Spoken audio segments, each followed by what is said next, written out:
नमस्कार प्यारे विद्यार्थियों। इस वीडियो के माध्यम से हम चर्चा करेंगे विद्युत द्विध्रुव व इलेक्ट्रिक डाइपोल। स्टूडेंट्स, एक निकाय है और उस निकाय को फिजिक्स की भाषा में क्या कहा जाता है? विद्युत द्विध्रुव। देखो उस निकाय के बारे में क्या होता है। निकाय दो पॉइंट चार्ज होते हैं, एक पॉइंट चार्ज नेगेटिव और सेकेंड इज पॉजिटिव। और साथ ही ये भी ध्यान रखना है दोनों का मैग्नीट्यूड बराबर है, इक्वल है। यदि इस चार्ज को मैं Q लेता हूं तो दूसरे को भी मेरे को Q ही लेना पड़ेगा। और यदि इन दोनों चार्जों को अल्प दूरी पर रख दिया जाए, यानी कि दोनों के बीच की ये जो डिस्टेंस है मैं मान लेता हूं 2a, ये student 2a very very small, बहुत ही कम है। तो ये जो निकाय बनता है, इस निकाय को भौतिक विज्ञान में क्या कहा जाता है? इलेक्ट्रिक डाइपोल, विद्युत द्विध्रुव। यानी कि क्या है इसमें? ऑपोजिट नेचर के, ऑपोजिट, एक पॉजिटिव है दूसरा नेगेटिव है और दोनों का मान परिमाण समान है। ये Q है तो ये भी Q है, ऐसा नहीं Q1 Q2, ऐसा नहीं है।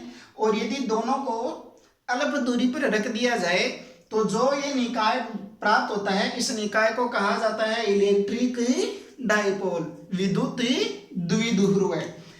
अब स्टूडेंट इसकी डेफिनेशन कैसे देंगे कि समान परिमाण तथा विपरीत प्रकृति के दो आवेश यदि अल्प दूरी पर रख दिए जाएं तो बनी व्यवस्था को हम क्या कहेंगे? विद्युत द्विध्रुव या इलेक्ट्रिक डाइपोल कहेंगे।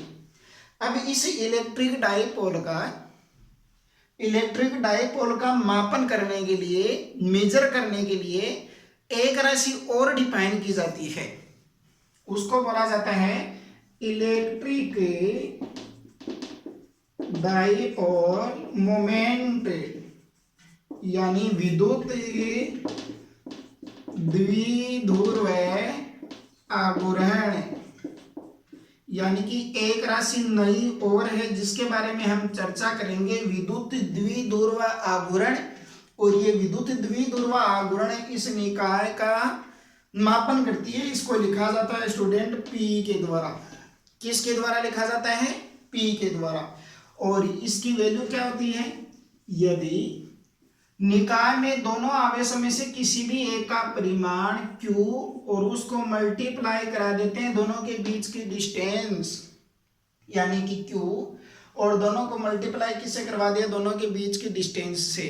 तो जो वैल्यू प्राप्त होती है उस वैल्यू को P विद्युत द्विध्रुव आघूर्ण कहते हैं, इलेक्ट्रिक डाइपोल मोमेंट कहते हैं।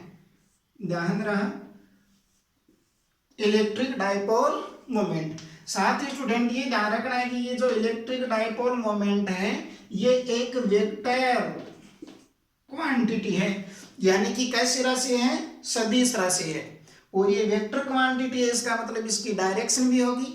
और वो डायरेक्शन क्या होगी स्टूडेंट? मैं बात करूं इसकी डायरेक्शन की दिशा की बात करूं तो वो दिशा क्या होगी? दिशा होती है इसकी नेगेटिव टू पॉजिटिव, यानी कि ये डायरेक्शन होगी P वेक्टर की। क्या बोला कि जो ये विद्युत द्विध्रुव आघूर्ण आवेश का, किसी एक आवेश का परिमाण तथा दोनों आवेशों के बीच की दूरी को विद्युत द्विध्रुव आघूर्ण इलेक्ट्रिक डाइपोल मोमेंट कहते हैं। यह एक सदिश राशि है जिसकी दिशा नेगेटिव टू क्या होगी? पॉजिटिव होगी, यानी कि P वेक्टर विद्युत द्विध्रुव आघूर्ण, इसकी डायरेक्शन नेगेटिव से चलकर पॉजिटिव की तरफ जाते हैं तो जो डायरेक्शन प्राप्त होगी वो किसकी होगी? P वेक्टर की होगी। सेकेंड इसकी चर्चा करते हैं स्टूडेंट आइडियल कंडीशन की। किसकी? आइडियल कंडीशन की, यानी कि इसकी जो आइडियल कंडीशन यानी कि आदर्श स्थिति की यदि मैं बात करूं, यानी कि क्या वो कंडीशन है जिन कंडीशनों के माध्यम से इसको अधिक बेहतर, इस निकाय को अधिक बेहतर, अधिक अच्छा बनाया जा सकता है। और बिल्कुल आदर्श हो, ये बिल्कुल आदर्श हो, बिल्कुल आइडियल हो, उसके लिए क्या होना जरूरी है? फर्स्ट याद कर, डेफिनेशन में मैंने क्या बोला कि दोनों के जो बीच की डिस्टेंस होगी वेरी वेरी स्मॉल, यानी कि ये जो बीच की डिस्टेंस है नंबर 1 2a, ये बहुत ज़्यादा छोटी और लगभग 0 के बराबर होगी, बहुत ही कम 0 की ओर होगी अगर सर, तो यह आइडियल कंडीशन बनेगी। उतना ही ज़्यादा क्या होगा, ये 0 नहीं होनी चाहिए और 0 की तरफ होनी चाहिए, यानी कि बहुत ही ज़्यादा कम। दूसरी कंडीशन, ये जो चार्ज है इस चार्ज का मान जितना ज़्यादा अधिक होगा, जितना ज़्यादा अधिक होने का मतलब ये जो चार्ज Q, इसकी वैल्यू इन्फिनिटिव की तरफ Q टेंस टू इन्फिनिटिव होनी चाहिए। ये दो कंडीशन है। क्या अर्थ ही निकलता है यहाँ से कि दोनों के बीच की दूरी जितनी ज़्यादा कम होगी, निकाय उतना ही अधिक अच्छा होगा। आवेश है ये दोनों, इन ये ज़्यादा, जितने ज़्यादा उच्च मान के होंगे उतना ही निकाय क्या होगा, अच्छा होगा। और एक कंडीशन बिल्कुल इसको आइडियल माना जाए तब Q का मान इन्फिनिटिव और 2a का ठीक बिल्कुल 0 की और होना चाहिए, 0 के नज़दीक होना चाहिए।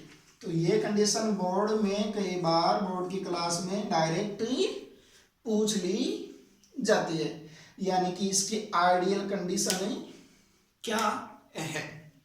ठीक है स्टूडेंट, अब थोड़ा सा इसमें ध्यान और रख, ये जो निकाय है इस निकाय को जिस अक्ष पर रखा जाता है, यानी कि मैं मान लेता हूं इस अक्ष पर रखा गया है इस निकाय को, विद्युत द्विध्रुव को, तो जिस लाइन पर रखा जाता है उसको बोला जाता है एक्सियल लाइन।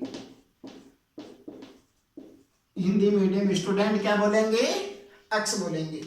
और ठीक ये जो बीच का पॉइंट, इसे मिडिल पॉइंट नॉर्मल, यहाँ पर एक परपेंडिकुलर यदि मैं अक्ष बनाऊं तो इसको लंबवत अक्ष, और इसका नाम होता है निरक्ष। क्या होता है, निरक्ष। इसको क्या बोला जाएगा, इक्वाटोरियल लाइन बोला जाएगा। यानी कि हमने क्या क्या सीखा, विद्युत द्विध्रुव है, एक विद्युत द्विध्रुव का मापन करने के लिए विद्युत द्विध्रुव आघूर्ण नाम की राशि परिभाषित की जाती है, जिसका मान Q गुणा 2a से हम कैलकुलेट करेंगे, डायरेक्शन उसके नेगेटिव टू पॉजिटिव बताएंगे। और इस विद्युत द्विध्रुव डायपोल को जिस अक्ष पर रखा जाता है उसको हम अक्ष बोलते हैं, लाइन एक्सियल लाइन बोलते हैं। और इसके मध्य बिंदु से जाने वाली जो लंबवत अक्ष बनेगी इसकी, इस अक्ष के, उसको हम बोलेंगे निरक्ष या इक्वाटोरियल लाइन।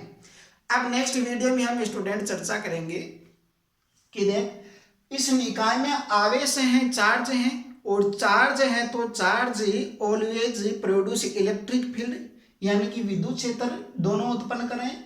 और इस निकाय के कारण कितना विद्युत क्षेत्र उत्पन्न होगा वो एक बार हम इसकी एक्सियल लाइन पर ज्ञात करेंगे, और दूसरे डेरिवेशन में निरक्ष पर ज्ञात करेंगे, और फिर किसी कोण पर ज्ञात करेंगे। यानी कि विद्युत क्षेत्र तो उत्पन्न करेगा ये तो श्योर है। अब निरक्ष पर कितना करेगा और अक्ष पर कितना करेगा, इसके लिए डेरिवेशन बनते हैं स्टूडेंट, तो उनकी चर्चा हम नेक्स्ट वीडियो में करेंगे। आफ्टर न्यूमेरिकल प्रॉब्लम्स करेंगे। Okay, thanks.